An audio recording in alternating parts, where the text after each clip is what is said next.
Assalamualaikum warahmatullahi wabarakatuh. Pada ruang kolaborasi sesi 2 modul 2.1 yaitu memenuhi kebutuhan belajar murid melalui pembelajaran berdiferensiasi.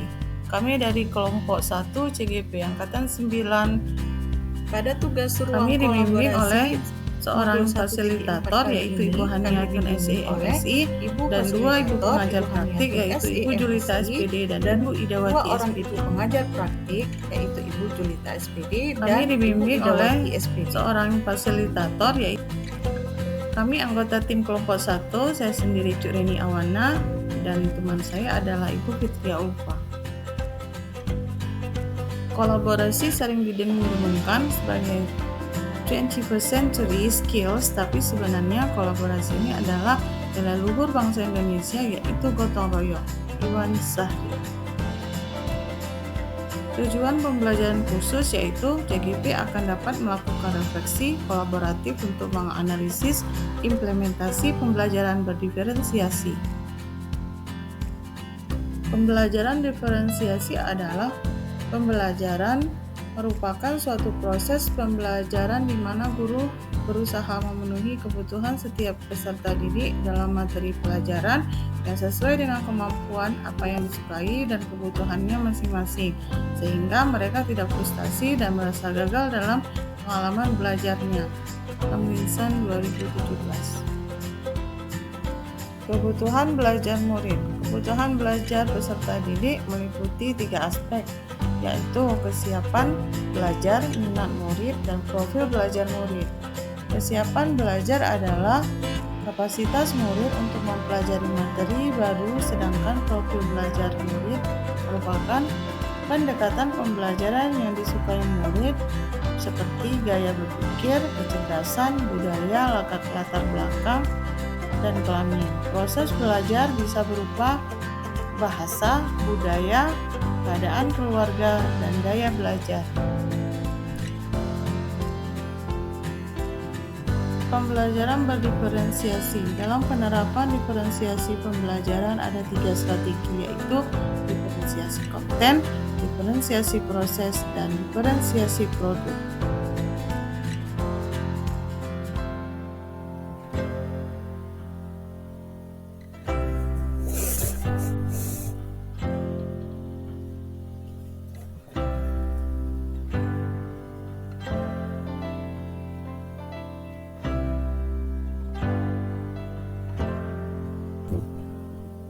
Pada skenario kasus kali ini, kami mendapatkan menganalisa situasi 4, yaitu SMK, di mana ada seorang guru bernama Pak Cipta yang mengajarkan pelajaran teknologi perkantoran di sebuah SMK. Dia rencananya akan melakukan sebuah pembelajaran tentang transaksi online untuk murid kelas 10 jurusan otomatisasi dan tata kelola perkantoran. Saat merencanakan pembelajaran, tentunya Pak Ceta membuat tujuan dari pembelajaran yang akan dilakukan.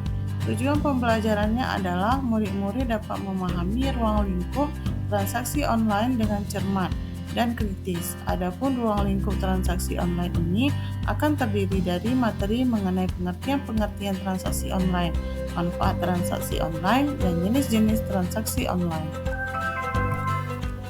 Sehubungan dengan pandemi saat ini, pembelajaran pun terpaksa harus dilakukan secara daring. Pak Ceta memutuskan untuk membuat sesi melalui Google Meet dan juga dilanjutkan dengan sesi WhatsApp grup kelas. Ia membuat skenario pembelajaran sebagai berikut.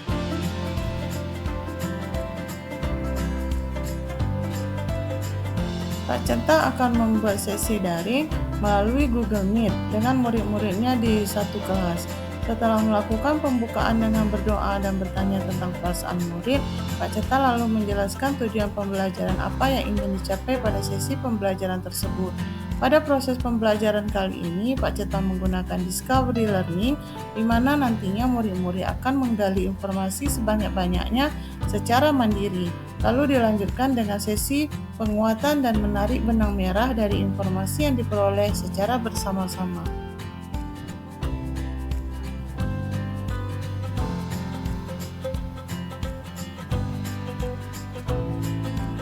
Pak Ceta lalu menjelaskan tahap pembelajaran yang akan dilakukan oleh murid-muridnya melalui slide presentasi yang informatif.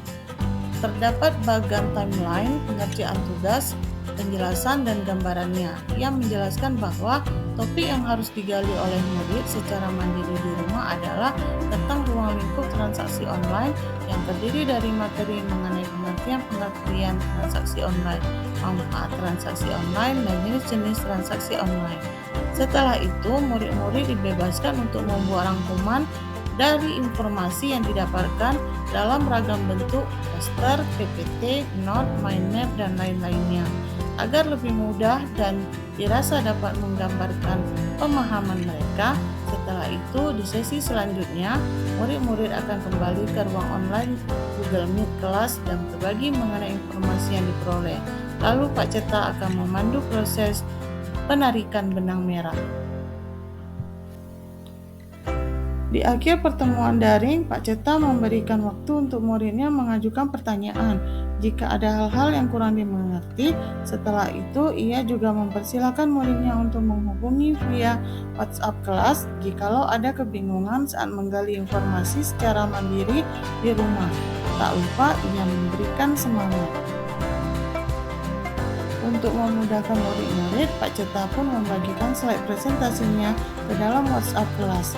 Tak lupa Pak Ceta pun memantau proses pekerjaan mandiri murid melalui pertanyaan singkat di grup WA dan mengingatkan para murid ketika menggali informasi, tak lupa mencatat sumber informasinya. Saat proses pemantauan ini, Pak Ceta juga melakukan asesmen informal ketika kemudian ia menemukan beberapa murid-muridnya ternyata masih ada miskonsepsi dan perlu bantuan.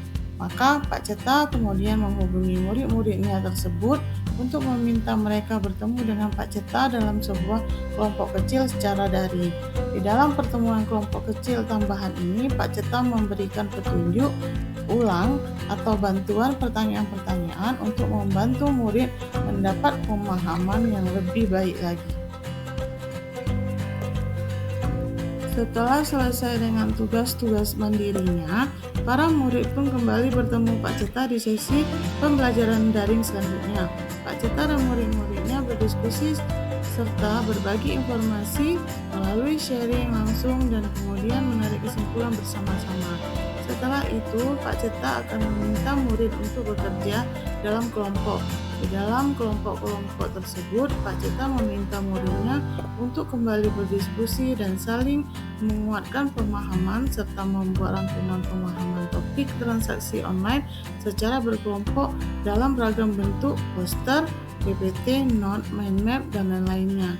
Kemudian ia juga memberikan rubrik penilaian agar para murid lebih mengoptimalkan penggambaran pemahaman tentang materi yang mereka gali.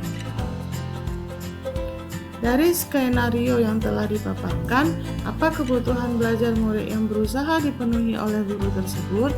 Yaitu ada 3 kebutuhan belajar murid yang dipenuhi oleh Pak Ceta.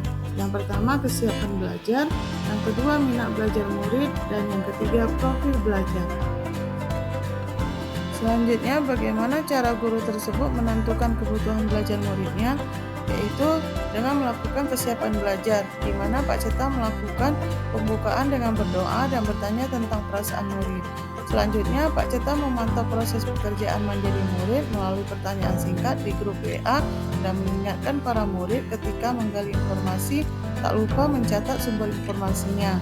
Mempersilakan muridnya untuk menghubungi via WA kelas jikalau ada kebingungan saat menggali informasi secara mandiri di rumah. Selanjutnya, minat belajar, di mana Pak Ceta menginstruksikan murid-murid akan menggali informasi sebanyak-banyaknya secara mandiri. Yang terakhir yaitu profil belajar, di mana Pak Ceta menjelaskan terdapatnya bagan timeline pengerjaan tugas, penjelasan dan gambarannya, menjelaskan tahap pembelajaran yang akan dilakukan oleh murid-muridnya melalui slide presentasi yang informatif. Selanjutnya, strategi pembelajaran berdiferensiasi apa yang digunakan Pak Ceta? Yaitu pertama, diferensiasi konten. Pak Ceta menjelaskan tahap pembelajaran yang akan dilakukan oleh murid-muridnya melalui slide presentasi yang informatif. Itu terdapat bagian timeline pengerjaan tugas, penjelasan, dan gambarannya. Kemudian Pak Ceta pun membagikan slide presentasinya ke dalam WA kelas. Strategi pembelajaran berdiferensiasi selanjutnya yaitu diferensiasi proses. Murid-murid akan menggali informasi sebanyak-banyaknya secara mandiri tentang ruang lingkup transaksi online yang terdiri dari materi mengenai pengertian-pengertian transaksi online, manfaat transaksi online, dan jenis-jenis transaksi online. Selanjutnya, murid-murid dibebaskan untuk membuat rangkuman dengan menggunakan poster, PPT, note, mind map, dan lain-lain dari informasi yang didapatkan. Berbagi mengenai informasi yang sudah diperoleh melalui mind map. Pak Ceta memberi ruang melalui WA kepada murid-murid untuk bertanya jika ada yang kurang mengerti terhadap materi. Dilanjutkan membagikan slide presentasi materi pada WA kelas. Pak Ceta membuat kelompok kecil khusus untuk murid yang masih miskonsepsi dan perlu bantuan lagi dan memberi petunjuk ulang. Pak Ceta akan meminta murid untuk bekerja dalam kelompok untuk kembali berdiskusi dan saling menguatkan pemahaman. Strategi terakhir yang digunakan Pak Ceta dalam pembelajaran berdiferensiasi yaitu diferensiasi produk. Siswa membuat rangkuman topik transaksi online secara mandiri dan berkelompok dalam bentuk poster, PPT, note, mind map, dan lain-lain. Selanjutnya, bagaimana guru tersebut melakukan penilaian? Pak Ceta melakukan 3 penilaian, yaitu yang pertama assessment for learning, yakni asesmen informal melalui pengamatan. Yang kedua, Pak Ceta melakukan assessment as learning dengan memberikan rubrik penilaian agar para murid lebih mengoptimalkan penggambaran pemahaman mereka mengenai topik transaksi online.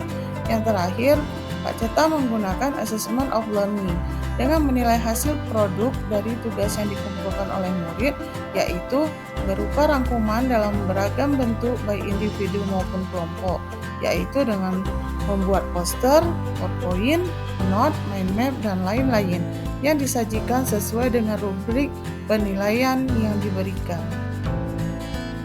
Dokumentasi diskusi ruang kolaborasi sesi 1.